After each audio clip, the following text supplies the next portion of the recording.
Have you ever wondered what it's like to work in law enforcement? Here on Behind the Star, we share stories about the Orange County Sheriff's Office, Central Florida's largest law enforcement agency. From forensics to dispatch to the deputies on patrol, we'll talk to the brave men and women who protect our community. This is Behind the Star, the official podcast of the Orange County Sheriff's Office. Welcome to Behind the Star, the official podcast of the Orange County Sheriff's Office. I am Jon Busdeker, the official storyteller of the Orange County Sheriff's Office. And before we get into it today, I want to do a few quick housekeeping things. If you're not following us on Facebook, follow us on Facebook, on Twitter, on Instagram. We share all kinds of great content, all kinds of great stories. In fact, this week we had a really cool story about one of our deputies who jumped into a retention pond and pulled out a woman. And we also had another video that if you can help us identify the people in it, go check that out. We had a shooting in a Popka, and we're trying to ID some folks. So follow us on all of our social media platforms, and maybe you can help us out solve some crimes here in Central Florida and Orange County specific. So today's episode is kind of unique because I had some people come to me and say, we want to talk about something specific. So that's what we're going to talk about today. I have my boss, Captain Carlos Torres here, and we got to do a good job today because he's my boss. He's the one that signs my paycheck. Uh-oh. And then we have Detective Joe Covelli here, so welcome both of you. Yeah.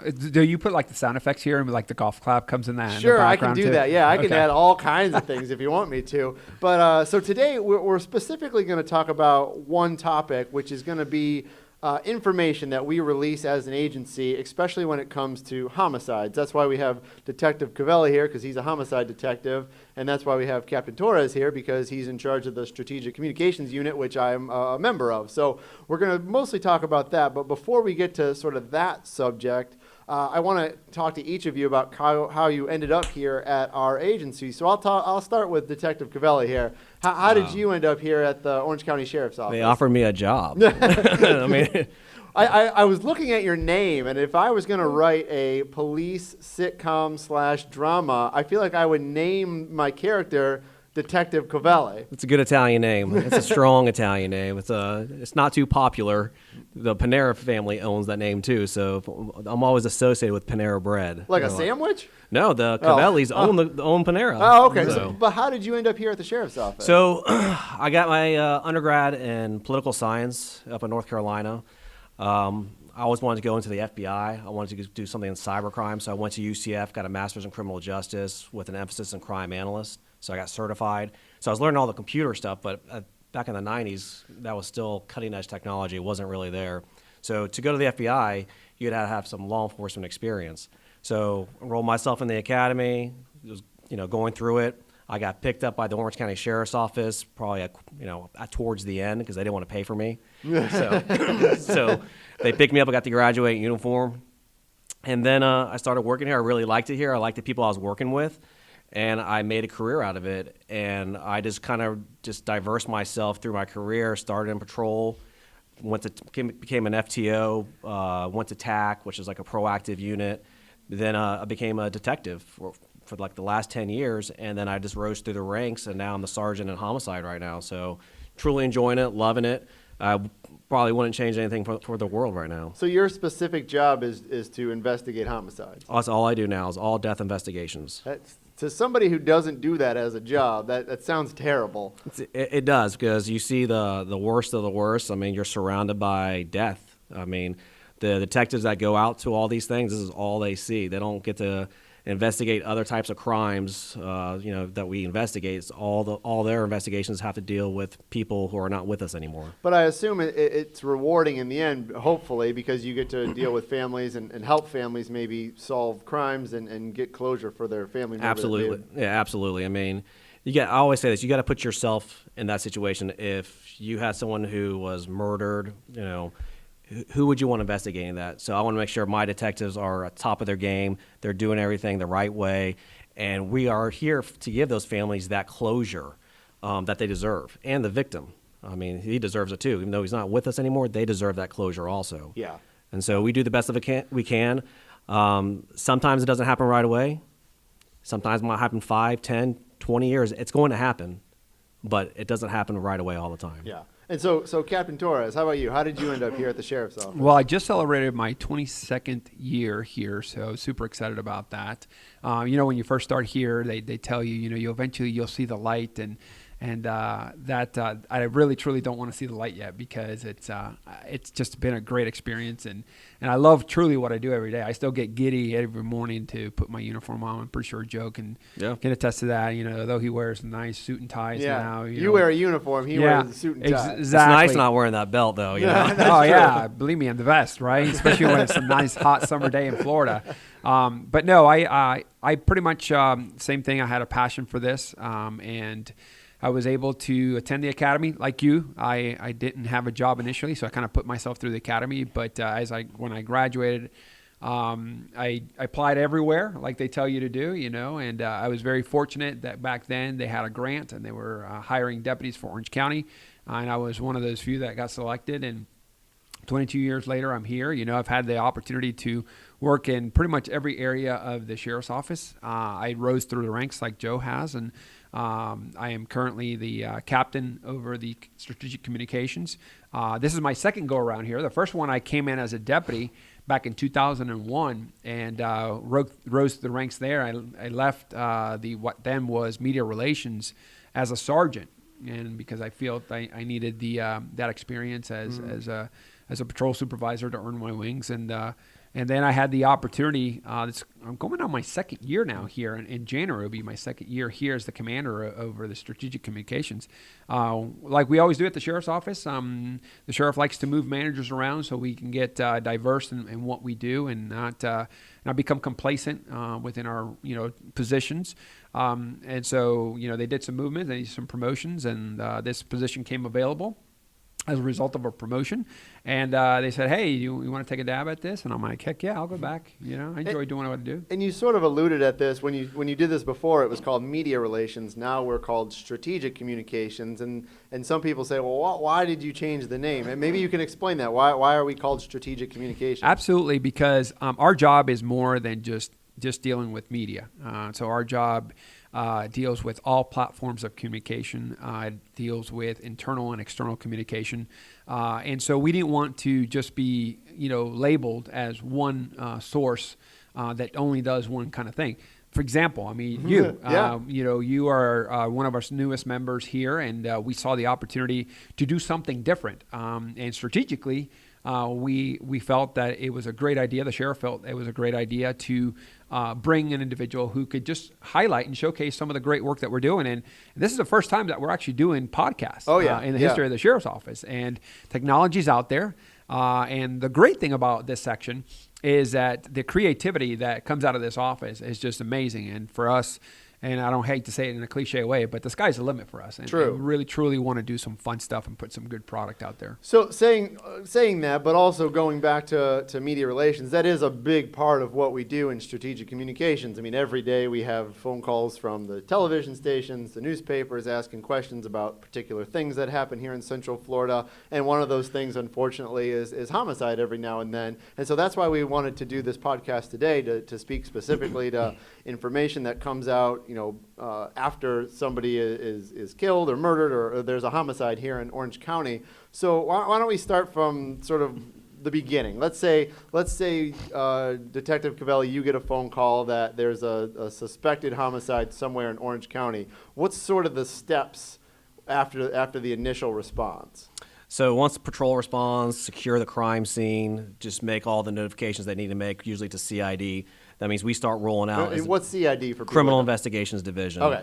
So obviously, if there's a deceased person, it's considered a death investigation at that time. So we'll roll out.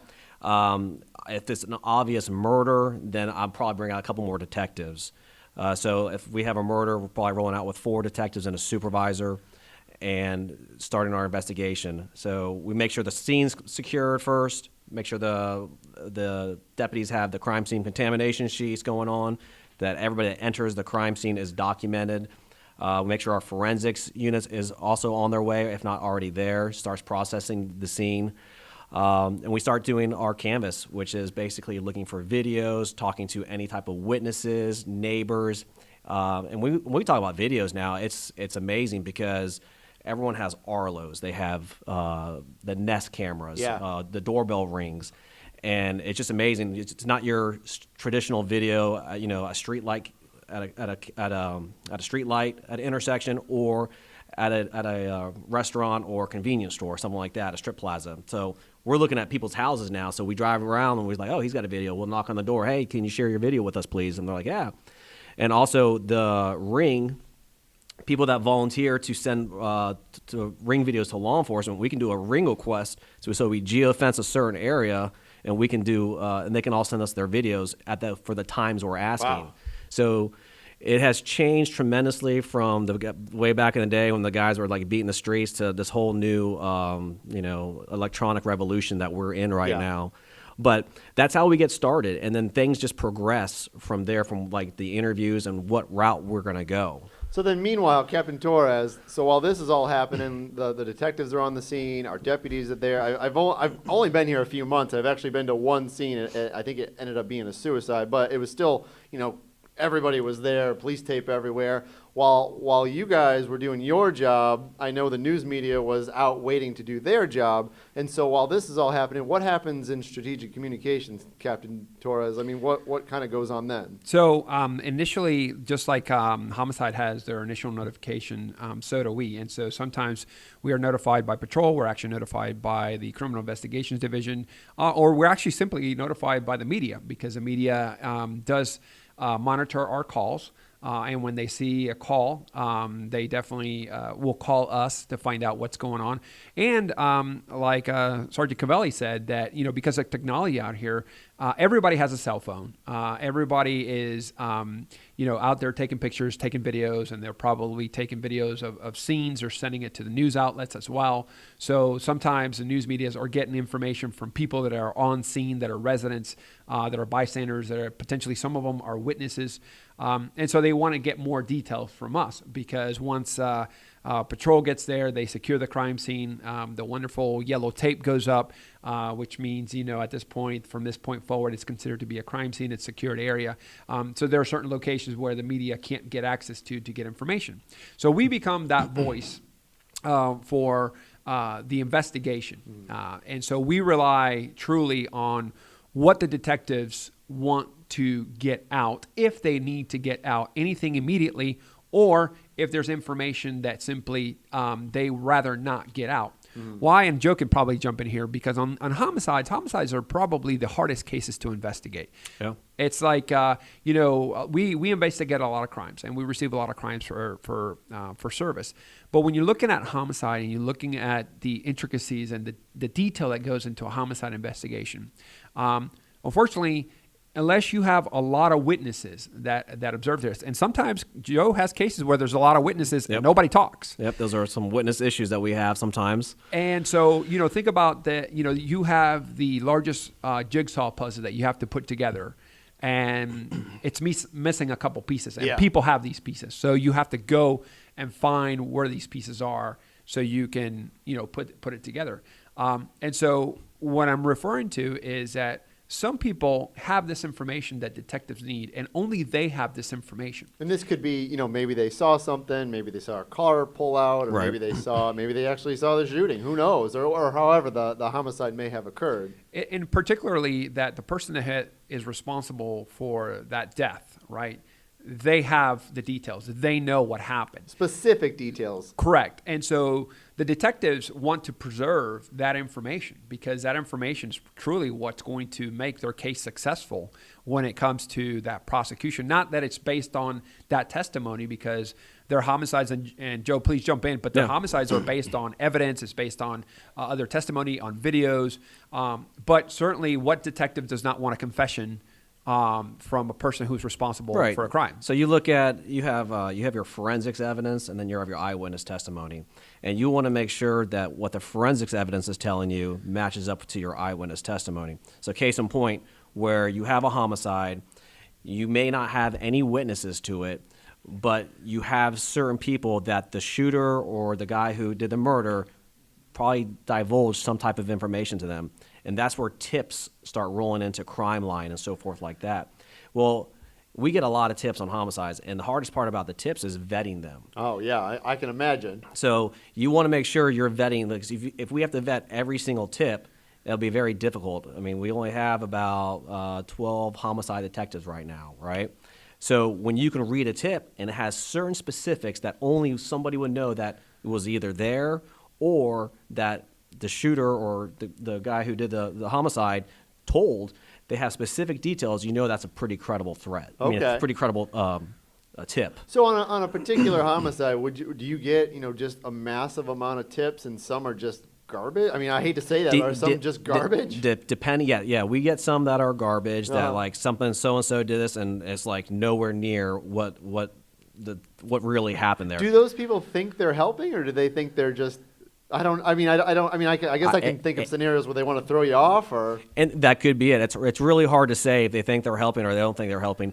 To this day, I still get Casey and Kaylee Anthony tips. Still get those tips to this day. All right. So it's crazy. Like, so people are really invested to be sending me those tips to this day. But you want people to send you tips. I mean, you don't want to say, well, No. don't send us anything because you need those tips. No, and that's one of the reasons why we withhold certain informations is for the credibility of the tip. 2 is also when we want to question the suspect. We don't want him to know all of our cards. And we keep saying him only because it's him or her, easier. yeah. Him or her. It can be a man or a woman who commits a homicide, but Correct. we'll just stick to saying to him, I think. So we don't want that person to know all the cards that we have. So it's kind of like playing poker, man. You gotta hold your cards in, and at the very end, you'll start throwing them down one by one, and that's when we start asking questions. And we'll lock these people in the statements. They'll have to have an alibi, which we'll follow up on, and we're able to disprove a lot of this stuff and with the current technologies and so forth like that. And so one reason I wanted to chat with both of you is I'm a former news reporter. I worked at the Orlando Sentinel. Before that, or after that, I was at Channel 2. I was never a cops reporter. I was always sort of the fun reporter. But as I said earlier, there are, after this happens, generally you're going to get some news folks there, whether they hear it on radio traffic, on Twitter, on Instagram, wherever. Somehow they hear about these things. And we should say, and Captain Torres, you can talk about this, here in Florida there's a very specific way that information gets out. And it's very easy to get information because we live in a state where they have very broad what they call sunshine laws. So if you're listening in Alabama or Virginia or even Michigan where I grew up, it's different there. Like here, when something happens, it's kind of out there right away. There's no, I'm not saying the other states are secretive, but it's a lot harder to get information sometimes. Maybe you can speak to this, Captain Torres. Absolutely. So we deal with public records requests all the time, but specifically here when the actual homicide has just occurred, it's still fresh. One of the challenges that we face is everybody wants information. Yeah. The news outlets want information. The community wants information, especially if it's a homicide, it's a death investigation where a lot of information hasn't flowed yet. People become concerned. Oh, yeah. People think that there may be somebody out there that is, randomly shooting people, which a lot of the cases that the detectives deal with, it's the victim knew the suspect somewhere, somehow. There are some cases where there are random victims that they did not know the suspect. But the majority of the cases, and Joe, correct me if I'm wrong, the majority of your cases, your victims had some type of knowledge of who the bad guy was. There's some type of interactions with the bad guy. It's very far and few that we just have random murders. Yeah. Same thing like with home invasions. When there's a home invasion or robbery, the person who's getting home invaded is usually up to some type of lifestyle choices that, is dope, drugs, money that's in that house. Yeah.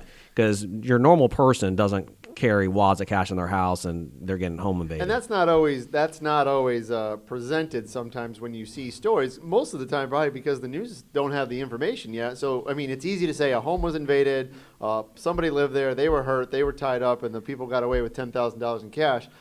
You'd have to come back maybe a week later and say, oh, wait a minute, yeah, well, they knew each other. But you might not know that right away. And we would never release that information at the beginning. Once the case is, arrest has been made and the case is closed, and a lot of times the media is not following up with the case at the end. It's because there's a new case that day, Right. or So 10 more. They follow up at the beginning. They want to know all the information at the beginning, but they don't follow up at the end. Yeah. And so they don't know all the outcome, which they could find out the outcome. And I just want to clear that we have great working relationships with our local Oh, yeah, media. yeah. And this certainly is not a critique of the media.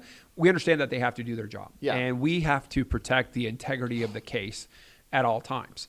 And when the detectives get there, it sometimes becomes a little frustrating for me as the public information commander, because I have the pressure of the media wanting to find out information, and then I also have the pressure of the detectives looking at me kind of going like, we are really busy trying to investigate and solve a murder. As they are. Right. Yeah. And it's like, okay, kind of like we don't have time to be giving you information because we're trying to detect, right? We're trying to do our job. And so it's a fine balance between us giving enough information on the case to put the community at ease, to let them know, hey, we're here, we're investigating this crime. But at the same time, we don't want to jeopardize in any kind of way the investigation the detectives are doing, because then we become counterproductive to the investigation. Yeah. And so we have to deal with two different groups, right? So we have the media who's getting a little bit aggravated because they have their viewers. They want if it's 9:30, they got news at 10 and 11. Right. And so, and the detectives are like, really, the least that we want to worry about right now is how much information we give you so you can do your job. Yeah. And so we have to we work that fine line, and we respect both ends, right? But John, you were in the media world, and there's deadlines. There are. And at times, if they're not getting information from me, who are they going to get it from? True. I mean, if you see something on Twitter, you might report that, but you will also say, hey, this person on Twitter said that, and we're not getting much from the sheriff's office right now, but we'll come back when we do. But right now, this is what we know, and you're right. Sometimes what they know might not be from what we tell them, what might be the official stance of it. I was thinking while you were talking, Captain Torres, about how when you are out at the scene, and once again, I've only been here 6 months, so I haven't been to a ton of scenes, especially when it comes to homicide. But the one that I was at, it's pretty hectic. And so for the PIO, for the public information officer, to talk to a detective and then get the straight story, because there's a lot of moving parts. I mean, what happened? When did it happen? Who shot whom? Where was the body? How long has the body been there? Like, those are questions that the PIO is going to get, but you might not know those answers. And so your first line of story, your first line of questioning, you might have some, but those can change. Yeah. So these investigations are very fluid. You think it's going one way, and then all of a sudden, it's actually going another way. Case in point, you might think you have a homicide. Well, it might be justified. Yeah. Yeah. You might have guys who set up other guys for a robbery, and this guy was defending himself. I mean, and he ran because that's what you normally would do. You're scared because there's living people there that might come and get you, so they run away. There's a lot of parts and pieces to these investigations, because like earlier how you said, Captain, they're so intricate and specific.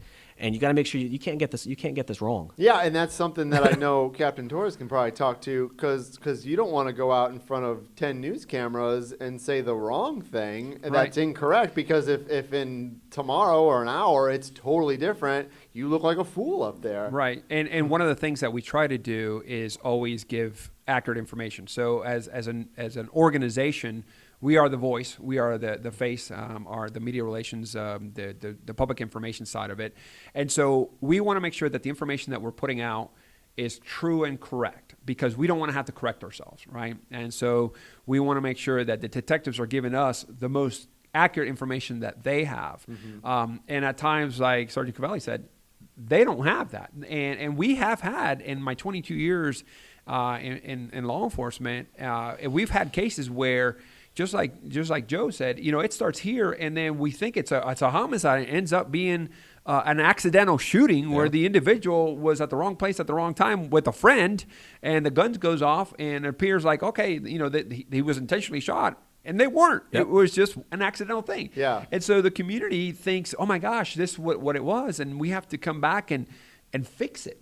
And so we try not to have to fix it, because we want to make sure that the information that goes out is one source, good information going out, So we don't have these retractions, right? Yeah. So like, how is that conversation when you're trying to get information out there? How is that conversation with one of our PIOs? I mean, is it, okay, we want this, we don't want this. Well, they're going to ask this. Well, we can't give them that. Like how does that conversation our go? PIO is very good because they're like, hey, what do you want us to release? What can we release?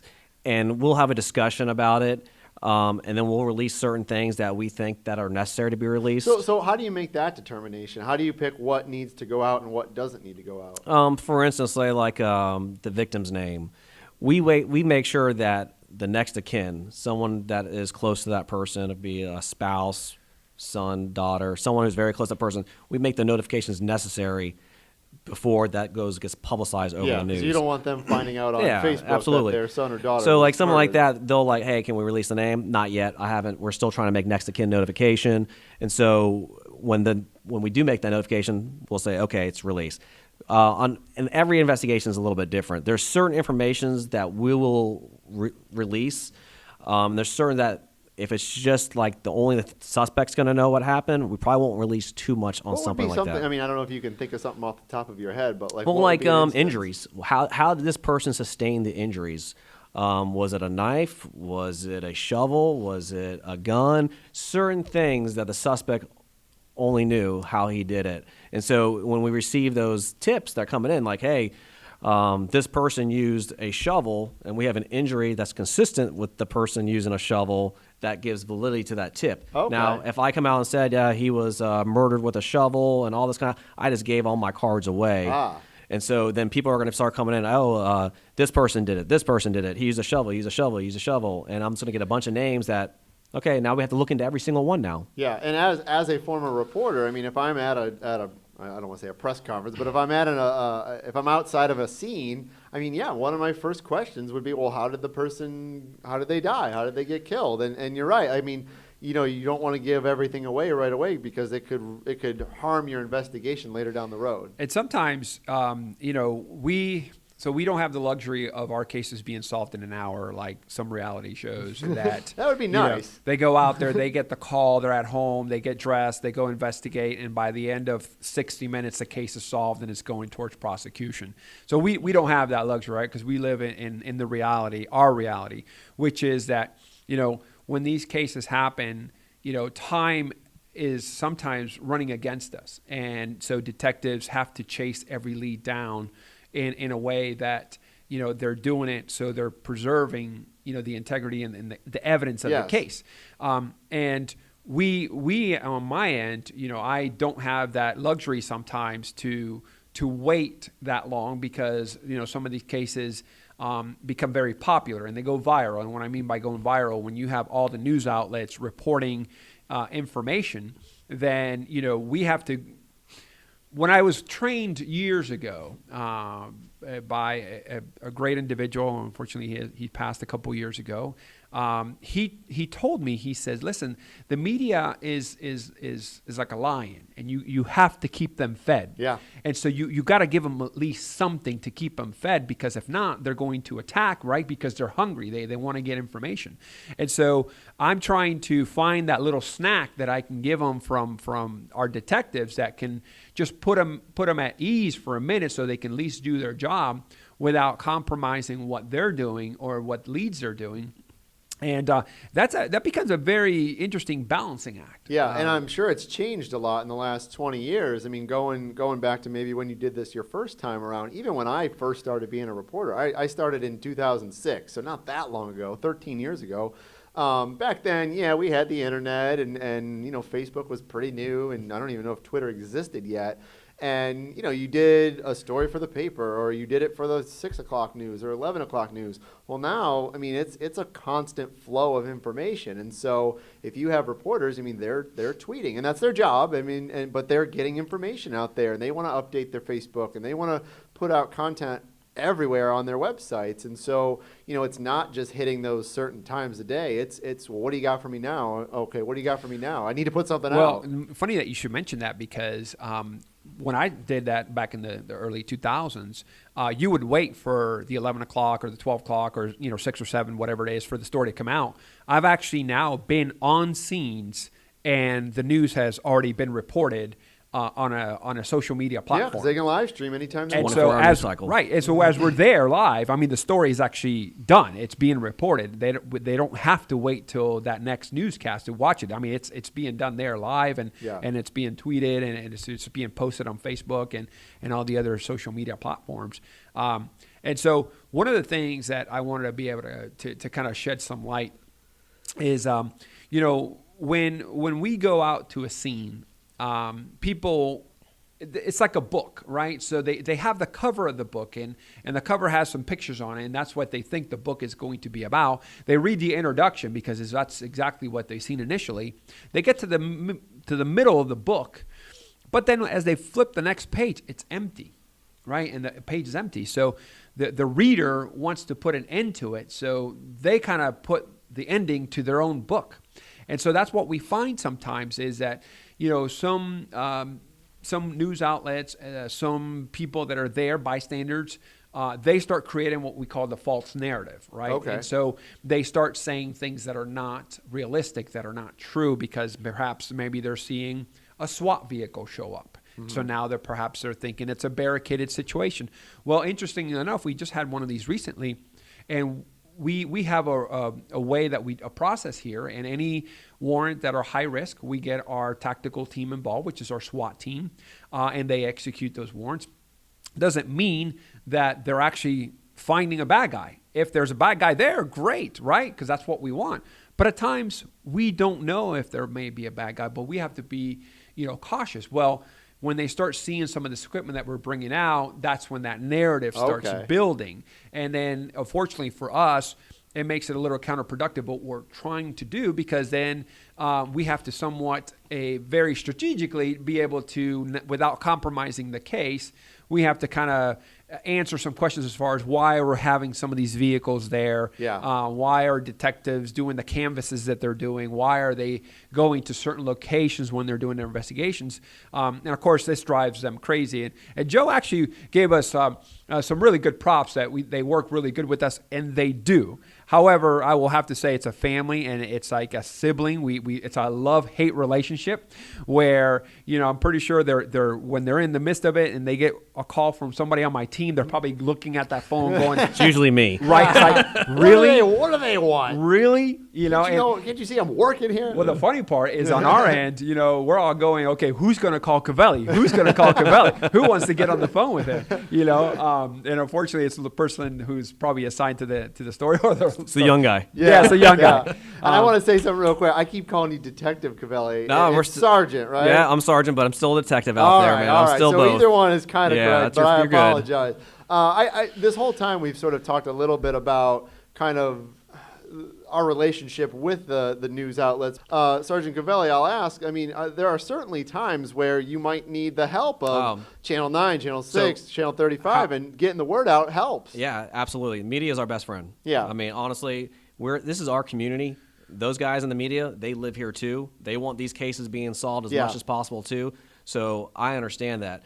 And we need to put out certain information to assist us to keep this case still alive. So, I'll go on sometimes Fox 35 in the morning. It was the Crime Line show with Bar Bergen, and we'll take an old case. It was usually when I was in robbery we would do this, but we're going to hopefully do this in homicide too, start pushing out some old cases just to bring up the attention back to it, to if anybody has tips, just to start getting more tips to come in on those cases. Any assistance the public can help us with, we're going to take. Yeah, because we put out our stuff and we have an audience, right. but they, collectively they have a huge audience that is huge. Right. If you combine all the news stations and all the news outlets, if they can get the word out that we need this person or we're seeking this person. We all live here. We're all invested in this community.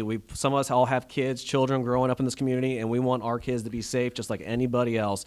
And we don't want them getting hit with a stray bullet. We don't want them being victimized by any crime. So the more help we can get from our community members, media included, that's our vocal point, I guess, right? Yeah. Our conduit, just push out all that information.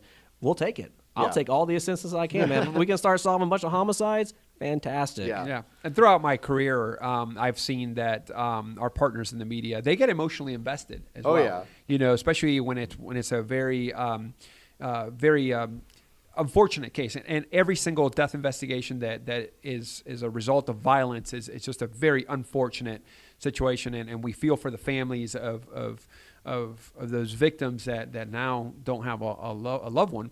Well, the media is there for hours at times, and they get to interview the families, and they establish these connections with the family, and they also take it almost upon themselves to give it justice, the case, and help us try to solve this. And we have some cases that have been very challenging, and we still get the calls from these reporters that have been assigned to these cases a long time ago.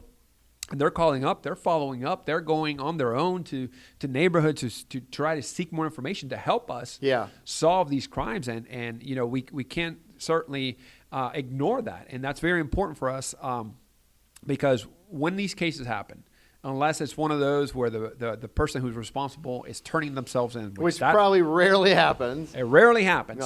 We need that person that has knowledge or has information or potentially may have some evidence in this case to come forward. And some people feel they don't want to get involved. They feel afraid to get involved. And at times they utilize members of the media and give them tips. Yeah.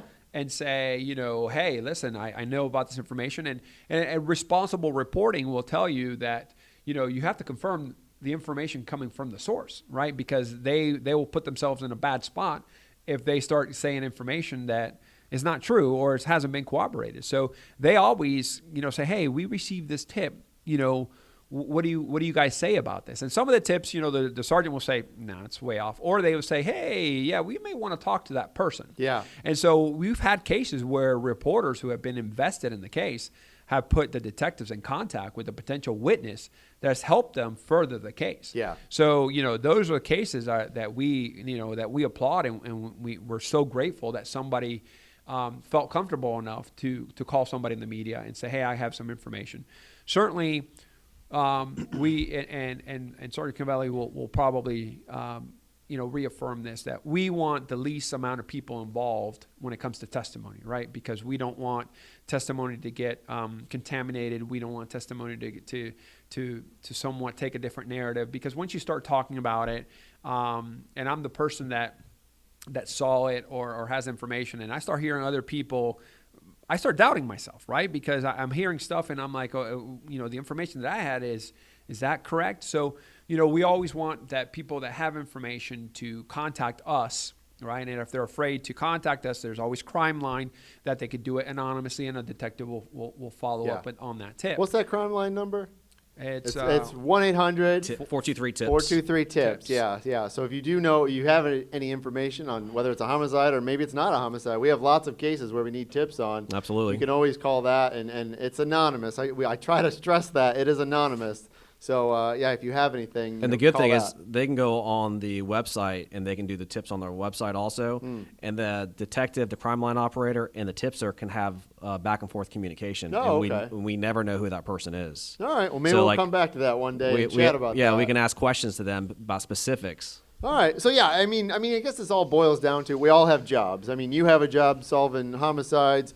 Captain Torres has a job trying to get information out, and then the media has a job to get information out as well. And so I just feel like, when it comes down to these situations where, the most important thing, I don't care what anybody says here, the most important thing is getting that crime solved, getting that homicide solved. So, whether or not anybody has their information for that day's, news, the most important thing, at least I think, is getting that crime solved. And, if we could put all the information out there, we would, but it's basically for the integrity and investigation. That's why we only push so much out at certain times. And as you know, as the days go on, as we learn more information, we lock things down, then we can push out more information sometimes. Yeah. It just depends on every investigation is going to be different on how much information we're going to put out. All right. Well, Captain Torres? Yeah, I was funny that you should mention that, because throughout the day in our job, in the media world, right, in our job, we'll put out information. And throughout the day, of course, a good reporter is going to do their diligence and ask throughout the day any details.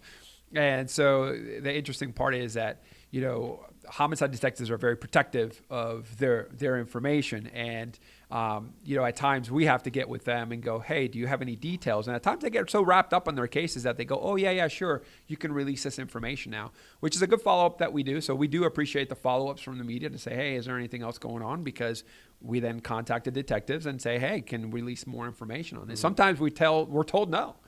Sometimes it's a quick, it's a quick no. Yeah, we don't always know all the information. Right. But sometimes, we get lucky and, they'll be like, oh, yeah, sure, I actually have some more information from you. So we will certainly never turn that piece of information down. But we want to, once again, I appreciate the opportunity to be able to talk about this topic, because this topic is unfortunately one that reoccurs frequently. Yeah. And it becomes a point very contentious of frustration for some people, because they want information. They want it, and we have become in a society, right, where we want it now. We want it immediately because we're used to getting things, information quickly now. Information quickly. And it doesn't always work like that. And it doesn't. It becomes a little frustrating for everybody because, it's almost, picture that I have the pressure from one end and I have the pressure from the other end.